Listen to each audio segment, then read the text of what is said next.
Hello, my friends. Welcome to Module 9 on fashion and feminism and gender and fashion. A module that I find particularly interesting because, as you can see, I'm um, my life is pretty much controlled by fashion, I guess. Um, and I've been that way ever since I can remember. My godmother and my great aunt, I think she was my great aunt, my Aunt Jean, was a sort of a feminist pioneer in our family. She was born in the 1900s when and grew up, in at a time when women, or came of age, I guess, in a time when women could do a lot of things that they hadn't considered before. She had a friend, for example, who flew airplanes, positioned airplanes in World War One. She wasn't allowed in combat, of course. She had friends that went to China to start businesses. She did a lot of things. She became a nurse and became a head nurse in logging camps and way up north and so on.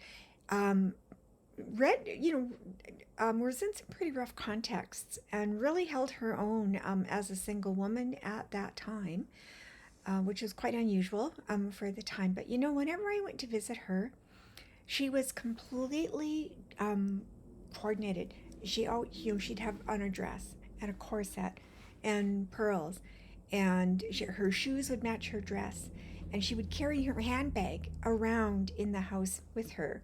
And I can still remember her. Um, we had tent caterpillars one year on one of our crabapple trees, and she came over for dinner. And there's my Aunt Jean, who's like, 4'9", and she's got a torch, a rag soaked in gasoline, flaming, and she's all dressed in these nylons and pumps and pearls in her dress and everything. She's trying to torch these caterpillars, and she's yelling at these caterpillars. And even at the time I was 5, that just struck me as well, almost ludicrous. I mean, it was such a contradiction, right? In Not a contradiction in terms of who I knew her to be, this sort of powerful woman, but the contradiction is in the way that she dressed, I guess, and carried herself, and then in her actions. And we had a very close relationship all the way through. She was my godmother all the way through her life. She died about 20 years ago, but she's still very much an exemplar to me in many, many ways. So this module made me think of some of those kinds of things. When my oldest granddaughter, Ripley, was little, she used to love, the Disney princess dresses. We'll talk more about that in another module. The Disney princess dresses and colors like pink and that kind of thing. And for the kids, I've had 3 grandchildren. I always make them something special for their birthdays. And about 3 years ago, so Ripley would be about 9, she declared to me, she said, "Granny, I don't want to wear dresses and frilly things anymore. I only want to wear suits with pants." Well, imagine trying to find a dress or a sewing pattern for a girl who's 9, 10, 11, 12. That's a suit. It's just impossible. You just cannot find them. And so I needed to go into boys' patterns, and that's where I would find a suit. But of course, well, actually, when she was, 9 or 10, the body shape didn't really make a difference, but now it does. And so, because I'm not as talented as others, and I can't draft a pattern by myself, I've had to find these boys' patterns and adapt them. And I wonder why on earth pattern designers can't make a suit pattern for a young girl or a preteen or a teenager for that matter. So that's something that's kind of been on my mind. The other thing that I was thinking about in this module, and I'm going to put the link, the YouTube link, into the description of the module, is how fashion, I'm going to tell you another story too, but how fashion actually is not a good place for women. The design and the creation, production of fashion is really very much can very much be a hellhole for women, and we really see this in fast fashion. And knowing that fast fashion, or for that matter, other kinds of fashion, come from areas of the world where women are um, almost enslaved, actually, in factories where they get no breaks. They're terrible working conditions. They're not paid very well. They're not paid, pretty much. They work long, long, long hours. Many of them have died in fires historically, and up to this very day. There was a clothing factory that collapsed in, I think it was Bangladesh, not too many years ago. So women are enslaved in a sense by fashion, the design of it and the production of it and the wearing of it, and suffer even from the rejection of it.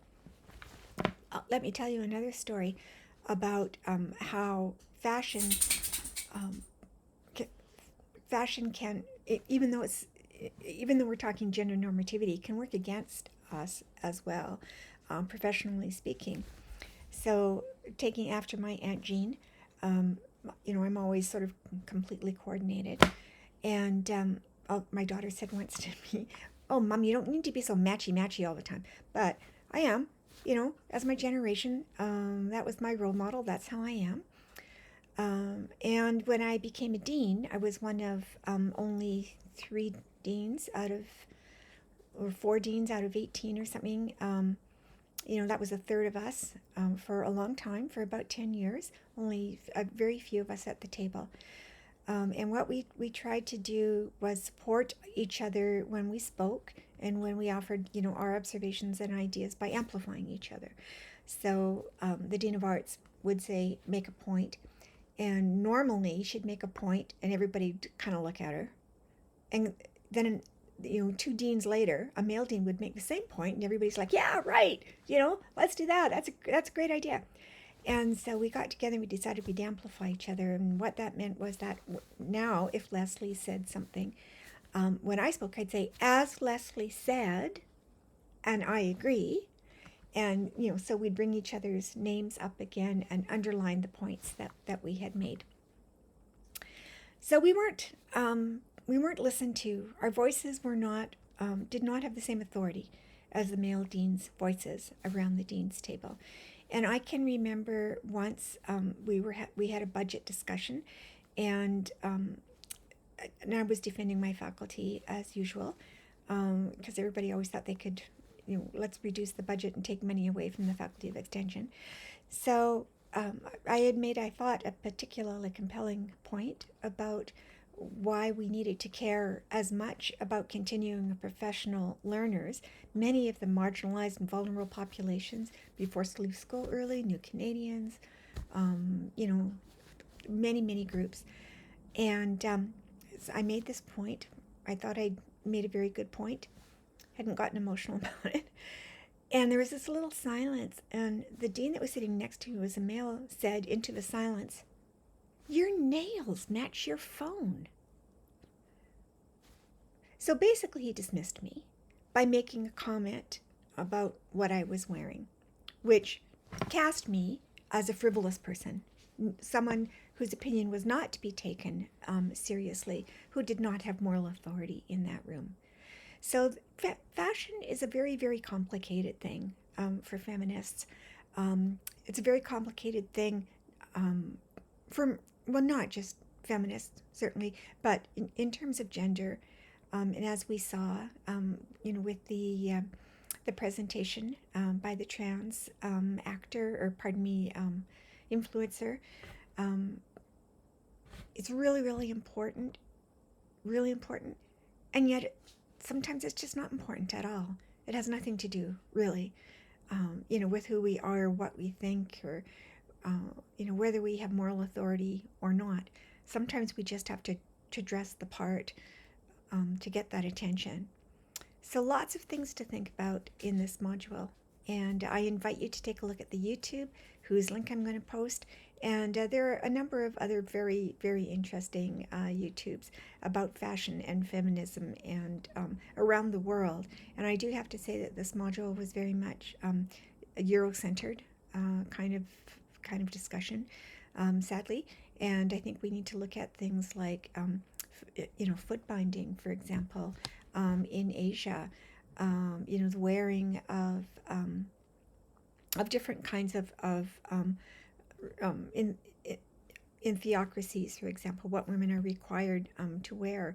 That range, and not doing that ranges from a crime um, for imprisonment. I've just got my Amnesty newsletter today. Um, all the way up to death in some countries.